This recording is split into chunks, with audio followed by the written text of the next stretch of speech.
that I would faithfully support the Constitution and laws of the United States of America.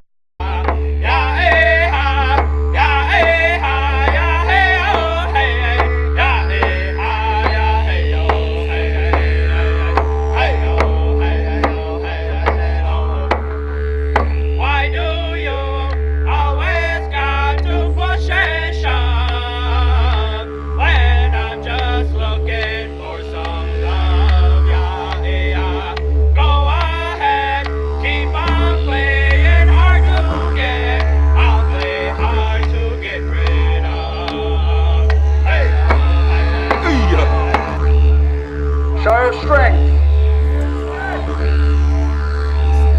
Officers are demonstrating what we call a show of strength in an attempt to intimidate the crowd. Note that the reinforcements approach in formation, organized, intact, and formidable. This is an important psychological point.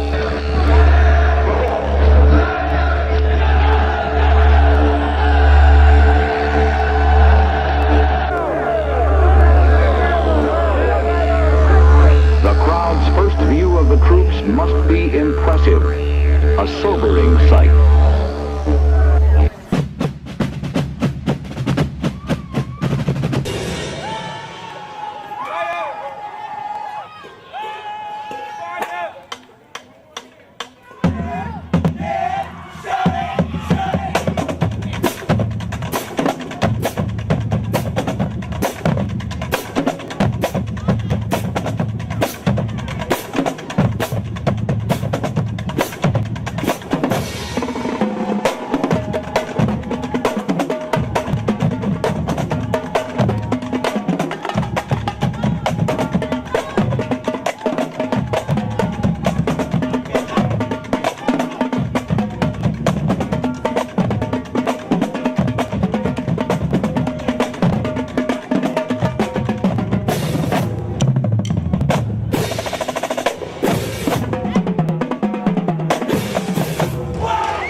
Force displayed but not exercised.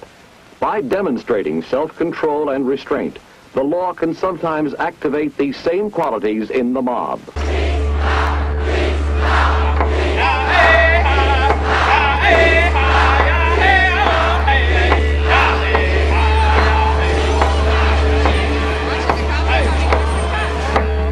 When a show of force does not disperse the mob, there should be a direct application of force, but only the minimum necessary to do the job. Here, troops in line formation exert a steady, continuous pressure on a mob that is assembled downtown. The line, which can be used in defense to deny access to an area, is very effective for moving a crowd straight back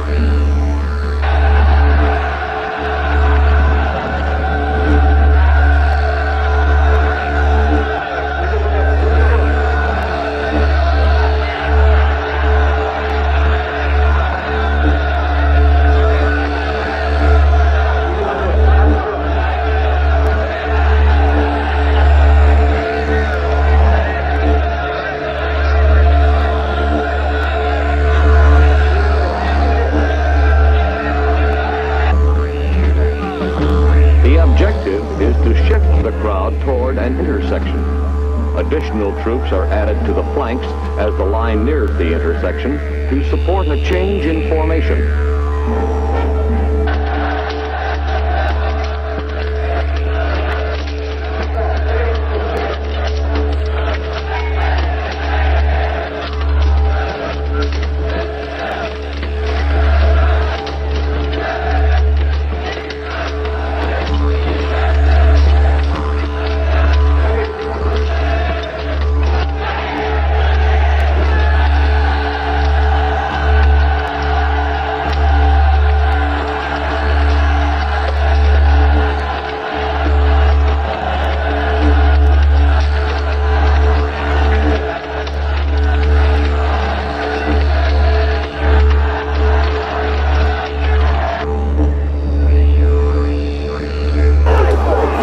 Reaching the intersection, the line is converted to a wedge. The wedge formation serves to split the mob into smaller, more easily handled groups, which are separated and channeled into different side streets. A favorite trick of professional agitators is to form a ring around the rear of the mob to block the retreat they will usually make when confronted with armed troops. Our next demonstration is going to be a situation that's got a little bit worse, and the crowd are armed themselves with missiles. Normally would be bricks, bits of scaffolding, various things they could throw at us. I think you can imagine what it is. Today we're using tennis balls.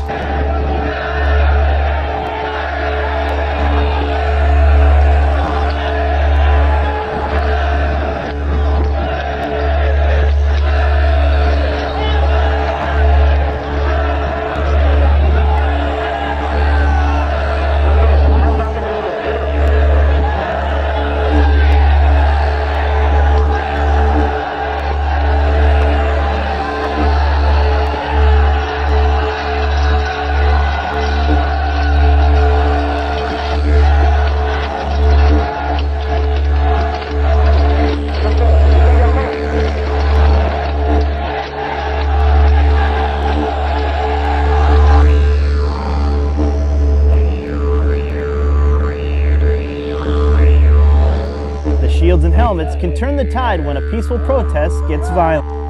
They're learning platoon formations, how to hold the shields properly.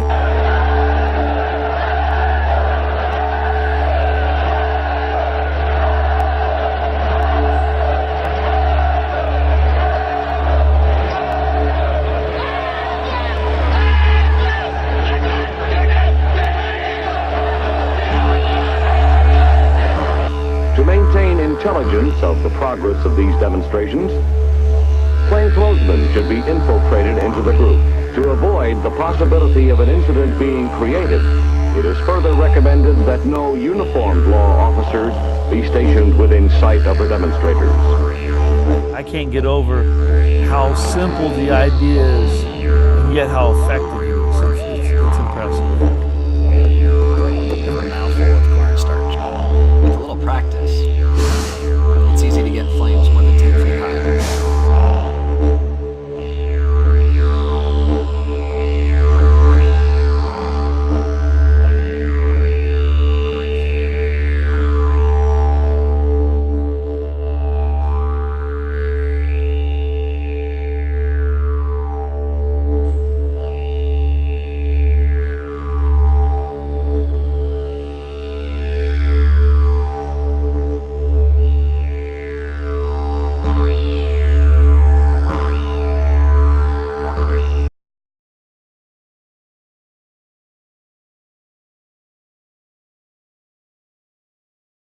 Alright, so that's the Romans. They're just a blue square and hold it up.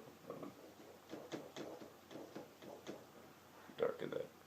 And what their strategy was to have shields locked together side to side and have their spears or their swords sticking out so that they were protected and nobody could penetrate their shields, and they would just walk on a brick.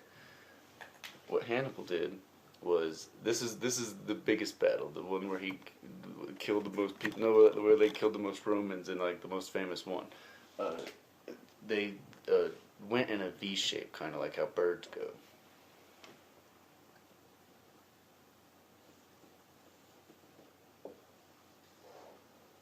they were shaped like that, alright?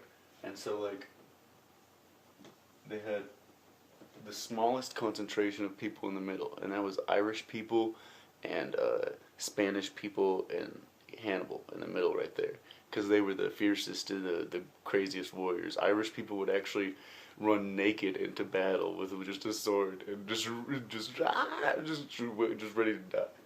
And so then on the next was like the Spanish and everything, and then because there's other Spanish. Spain was a lot bigger back then. Hispania was most of Europe. And then like Iberians and stuff. And then on the flanks, he would have I forget what he had on the sides, but I'm pretty sure they put cavalry on the sides, but not much, because some of their cavalry, what they did was they would have them hide. He would tell his brother or whoever to go hide somewhere in a ditch or in a forest or in a crevice in a mountain or something, and to just go hide, and he'd keep like 10,000 to 20,000 men there, while Hannibal would go with like 20,000 to 30,000, and they would kill.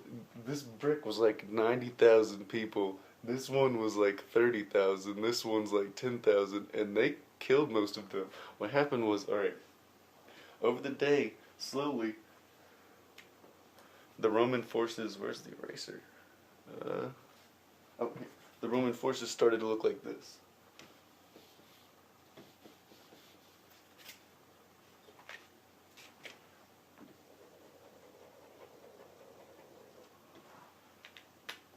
And Hannibal's forces started to look like this. Oh shit.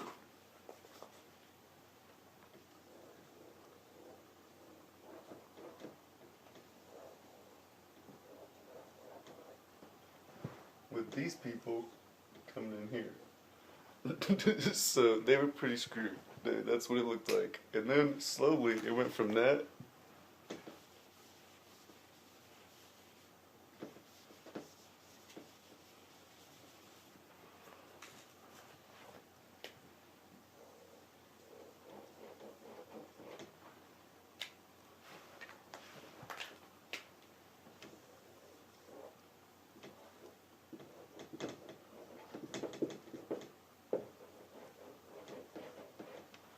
to that. So it was basically Pac-Man is what it looked like, and but closed mouth. And the Romans had one little exit to come out of out here in the back, and about maybe 5 to 10,000 I think survived out of 90,000 people.